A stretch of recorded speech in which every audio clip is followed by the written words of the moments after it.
السلام علیکم ورحمۃ اللہ وبرکاتہ۔ الحمدللہ والصلاۃ علی رسول اللہ اما بعد۔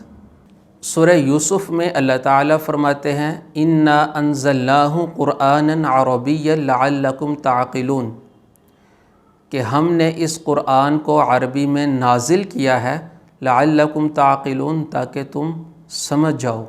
اور سورہ زخرف میں اللہ تعالیٰ فرماتے ہیں انا جعلناہ قرآنا عربیا لعلکم تعقلون، کہ اس قرآن کو ہم نے عربی میں بنایا ہے تاکہ تم سمجھ جاؤ۔ تو ایک جگہ اللہ تعالیٰ نے انزلناہ کا ذکر کیا کہ ہم نے اس قرآن کو اتارا ہے، اور ایک جگہ اللہ تعالیٰ نے جعلناہ لفظ ذکر کیا کہ ہم نے اس قرآن کو بنایا ہے۔ تو یہ دو مختلف الفاظ اللہ تعالیٰ نے ذکر کیوں کیے ہیں؟ تو جس جگہ اللہ تعالیٰ نے انزلناہ کا ذکر کیا کہ ہم نے اس قرآن کو اتارا ہے، نازل کیا ہے، یہ آیت سورہ یوسف میں ہے، اور سورہ یوسف کے بارے میں ہے کہ یہود کی ایک جماعت آپ علیہ السلام کے پاس آئی اور انہوں نے کہا کہ اگر تم اپنے آپ کو اللہ کا رسول کہتے ہو اور اللہ کا نبی کہتے ہو تو تم ہمیں حضرت یعقوب علیہ السلام اور ان کے بیٹے کا قصہ سناؤ۔ اور ایک اور روایت میں ہے کہ یہود کی جماعت آپ علیہ السلام کے پاس آئی اور انہوں نے کہا کہ اگر تم اپنے آپ کو اللہ کا نبی سمجھتے ہو تو ہمیں اس نبی کا قصہ سناؤ کہ جو شام میں تھے اور ان کے بیٹے مصر چلے گئے اور وہ اپنے بیٹے کی یاد میں رو رو کر نابینا ہو گئے، ہمیں یہ قصہ سناؤ۔ اور یہود یہ جانتے تھے کہ یہ قصہ صرف ہمیں معلوم ہے، یعنی حضرت یوسف علیہ السلام کا قصہ صرف ہمیں معلوم ہے، اس کے علاوہ کسی اور کو معلوم نہیں، کیونکہ یہ قصہ ان کی کتاب میں بھی تھا اور یہ ان کی تاریخ کا حصہ بھی ہے۔ تو اس قصے کو صرف وہی جانتے تھے اور کوئی قوم نہیں جانتی تھی، اور مدینہ منورہ میں کوئی ایسا شخص بھی نہیں تھا کہ جو آپ علیہ السلام کو یہ قصہ سنا سکتا، بتا سکتا۔ تو اس لیے یہود نے کہا کہ آپ ہمیں حضرت یوسف اور ان کے والد کا قصہ سنائیں۔ تو پھر اللہ تعالیٰ نے یک بارگی میں سارا قصہ اتار دیا اور بڑی تفصیل کے ساتھ، یعنی قرآن میں اتنی تفصیل کے ساتھ کوئی اور قصہ ذکر نہیں ہوا جتنا حضرت یوسف علیہ السلام کا قصہ تفصیل کے ساتھ ذکر ہوا ہے۔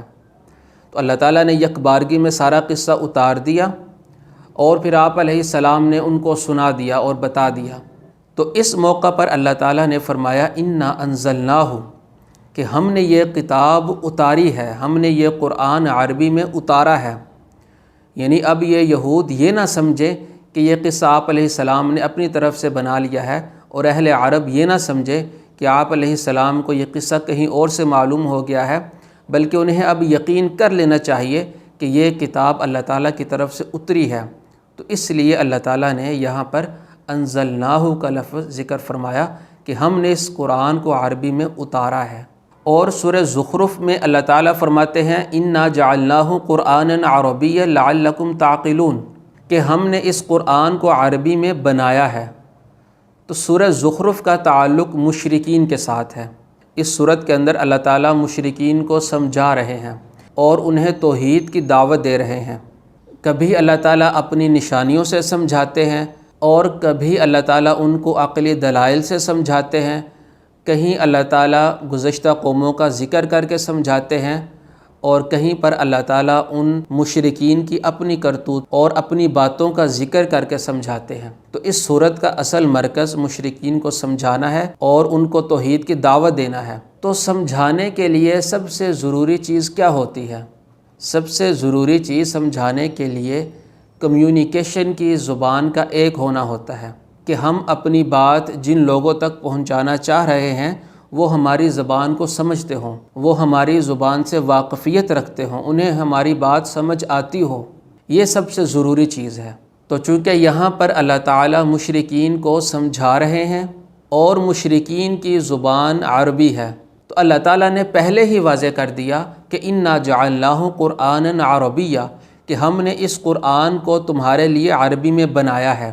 یعنی ہم کسی اور زبان میں بھی اتار سکتے تھے، لیکن چونکہ تمہیں سمجھانا مقصود ہے تو ہم نے اس کو عربی میں تمہارے لیے بنایا ہے تاکہ تم خوب سمجھو اور کوئی بہانہ نہ کرو کہ ہمیں بات سمجھ نہیں آ رہی کیونکہ ہماری یہ زبان نہیں ہے۔ تو خاص طور پر ہم نے تمہارے لیے اس کو عربی میں بنایا ہے، لہٰذا بات کو خوب سمجھو۔ تو یہ آیت ذکر کرنے کے بعد اللہ تعالیٰ نے مشرکین کو سمجھانا شروع کر دیا۔ تو جہاں پر اتارنے کا ذکر مناسب تھا وہاں پر اللہ تعالیٰ نے انزلناہ کا لفظ ذکر فرمایا کہ ہم نے اس قرآن کو اتارا ہے، اور جہاں پر بنانے کا ذکر مناسب تھا وہاں پر اللہ تعالیٰ نے جعلناہ کا لفظ ذکر فرمایا کہ ہم نے اس قرآن کو عربی میں بنایا ہے۔ تو انزلناہ کا لفظ اپنی جگہ بالکل درست ہے، اور جعلناہ کا لفظ اپنی جگہ بالکل درست اور پرفیکٹ ہے۔ بارک اللہ لی ولکم فی القرآن العظیم ونفعنی وإیاکم بالآیات والذکر الحکیم۔ السلام علیکم ورحمۃ اللہ وبرکاتہ۔